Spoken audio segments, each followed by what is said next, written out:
Erev Shabbos Kodesh Parashat Toldot. Yitzchak, our forefather, our patriarch, was blind. And it came time for him to give a blessing, which wasn't just a blessing, but the birthright to his son, one of his sons, either to Yaakov, his son Jacob, or to Esav. He wanted to give it to Esav, but since he was blind, he gave it to Yaakov. Let's imagine for a moment that Yitzchak was able to see. Then he would have given the blessing to Esav. He would have given Esav the birthright, and the Roman Empire would have been the chosen people. The Amalekites, which were the grandchildren of Esav, would have been the Jews.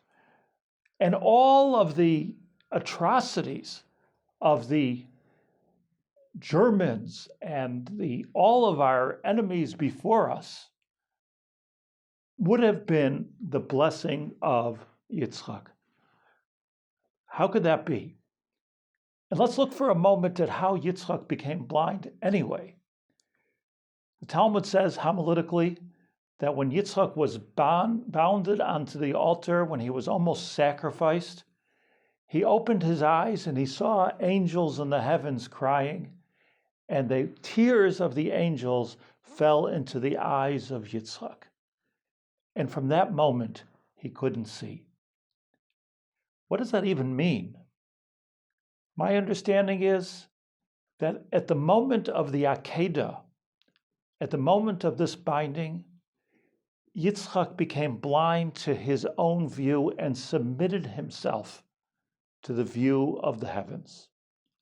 Whatever Yitzchak was going to do now was not about what he understood has to be done. So Yitzchak somehow understood that the blessing should go to Esav. But because he was blinded at the Akedah, he gave the blessing to Yaakov, and here we are, the chosen people. And for us, the message is so clear that sometimes when we're blinded, it's because God sees so well. And sometimes when we're blinded, we're forced to submit. When we don't see the whole picture in the heavens, they do see the picture, and the connection between heaven and earth, between the angels and Yitzchak are there. And then the world goes exactly the way God proposed it to be. Shabbat Shalom u'Mevorach.